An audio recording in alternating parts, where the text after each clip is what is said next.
So, Yetta, what speaks louder than words and even louder than actions?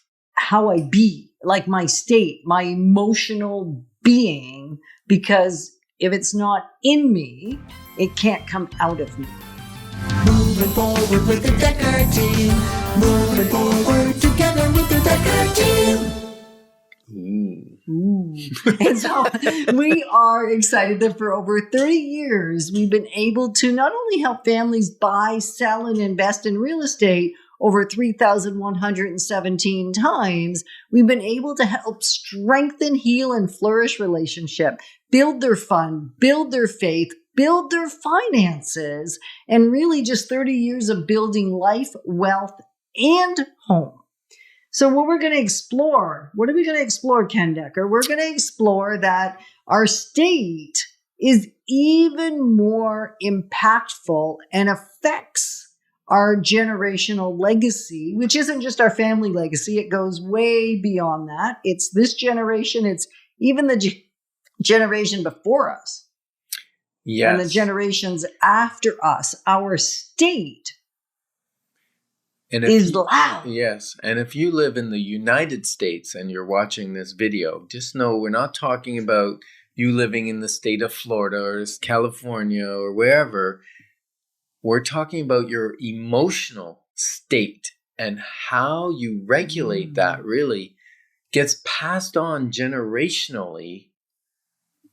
Yeah. Every time you connect with somebody. So even if I'm saying the right words, even if I'm doing the right things, but I'm fuming, right, I'm in a snit about something, my way of being or my state, as we call it, my emotional state will actually drown out the words and even make the motion I'm doing basically vanish.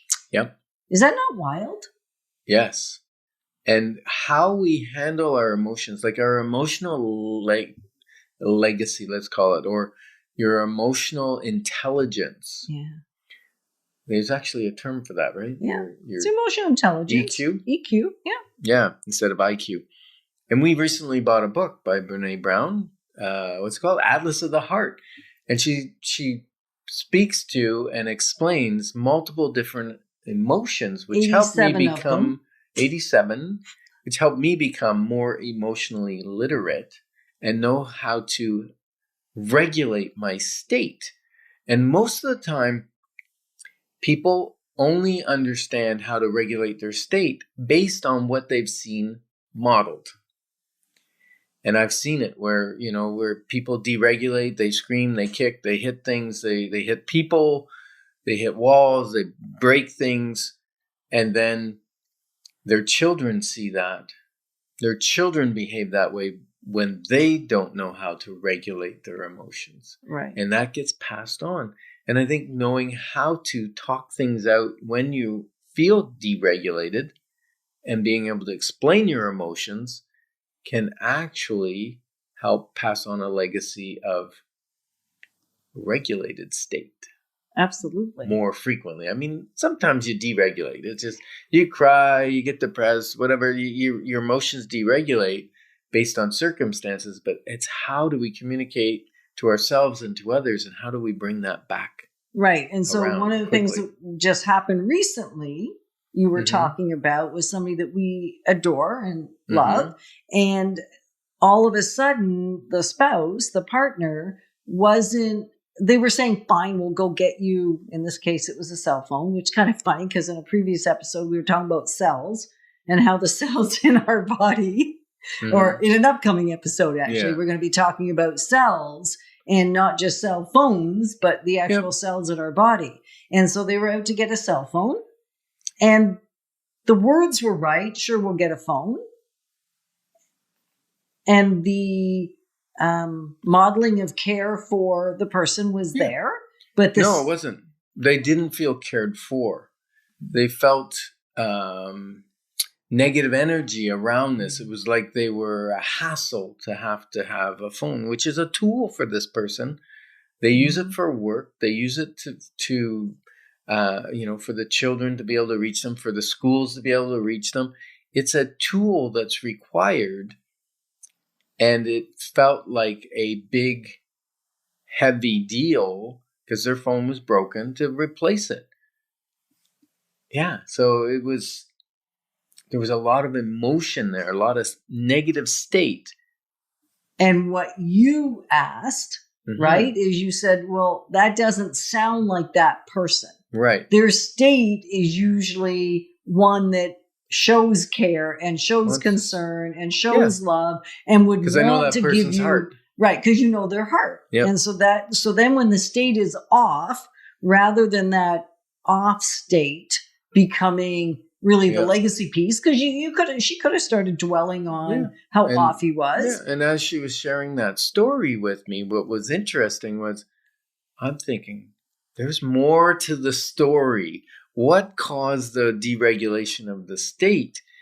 And I asked some questions. I said, "Oh, what's going on? Was there something heavy going on at work?" And she goes, "Yeah, actually, once we got home, it was this, it was that. There were like 3 things that were super heavy that hit him that day." Right. So really, he was bringing his state home with him and not being able to reset it, re-regulate it. Right. And so even when somebody's buying a home, selling a home, or investing in real estate, it is a time where states get deregulated. Emotions right? So easily because one person wants this house, the other person wants this house, or they want these features versus these features. And all of a sudden, the way someone is emoting or the energetic calling card that they're expressing outweighs what they're saying and even what they're doing.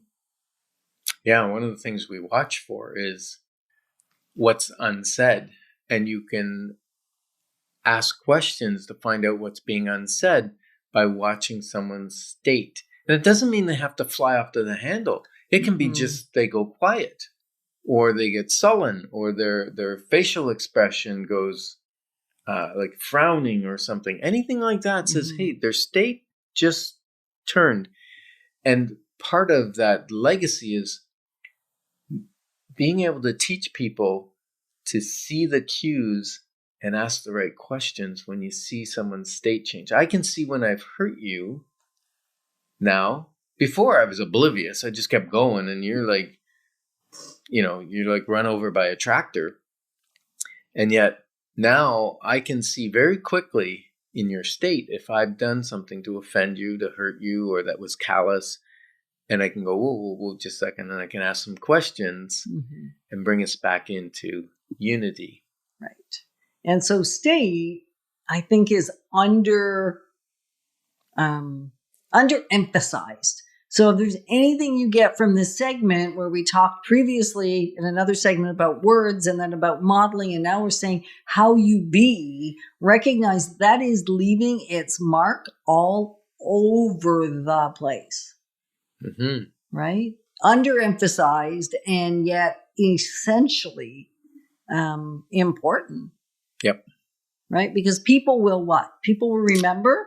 Remember what, how you actually, they don't remember what you did. No. But people will remember how you made them feel long after they forget what you did. Exactly. Yeah. So we're honored to be your advocates on the journey of wealth building through real estate and life exponential. Moving forward with the Decker team. Moving forward.